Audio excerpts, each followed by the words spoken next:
Hello again, ladies and gentlemen. Welcome back to the SEGADriven YouTube channel. I'm Sonic Yoda. The Nintendo Switch came out today. Hooray! If you're watching this video, you probably didn't buy one. So let's look at something else. It's the LCD version of Hang On, Tiger Electronics production. It says copyright Sega 1985, but as we've previously spoken about, they're taking these dates to 1988. So it's probably 1988 at the very earliest. So yeah, this is a port of the original Hang On, not Super Hang On, although it doesn't really matter, to be honest with you, to this old archaic sort of calculator style display machine.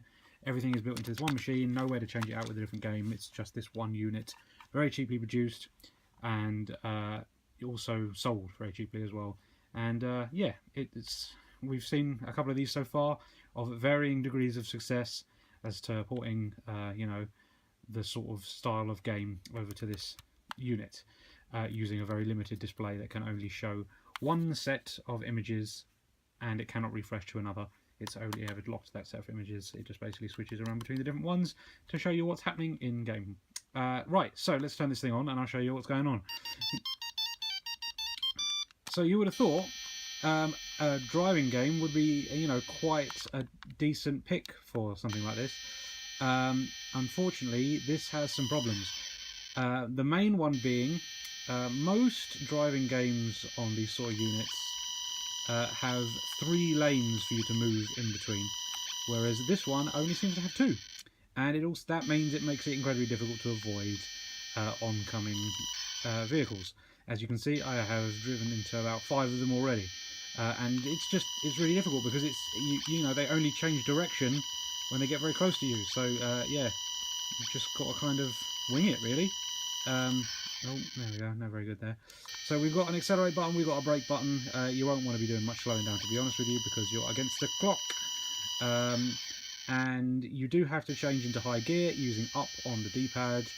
There we go, you can hear it change there. And that's all there is to it, to be honest with you. We do get some curves, which you have to sort of lean into the direction of. Otherwise you crash, like I just did there. God, this is difficult. I'm assuming we must have passed the checkpoint at some point, because I think I've replenished the timer. But yeah, it's basically just that, you know. You continue around the circuit, get to checkpoints to increase your timer. Oh.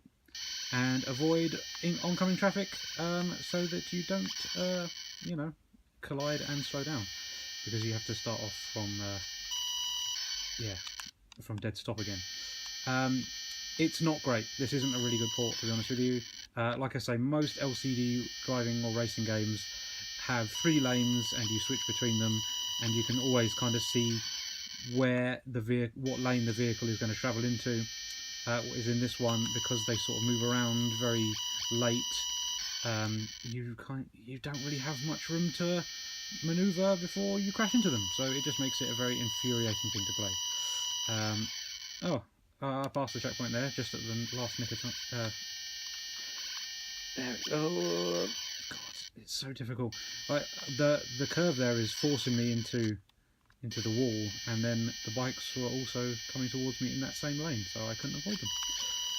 So yeah, a little bit unfair that. It has attempted to change the sort of graphics here to make it look more like it's a different stage, so we've now got sort of like mountains, and it looks like cacti on the side of the road. So I think this is supposed to be sort of like a deserty area. But yeah, the background of the thing actually hasn't changed, because that's a locked image. It can't really change that. You know, the display is just happening over the top of that image. So yeah, they've got to try and do something to sort of make it differentiate, but it's very limited to what they can do. God, I'm doing so bad, and it's so incredibly difficult to sort of react, you know. There we go, and that's your lot. Score 3870. If you have this game, try and beat that score, or not, because there's many other better things that you could play, like Afterburner in the previous episode, which you should probably go and check out.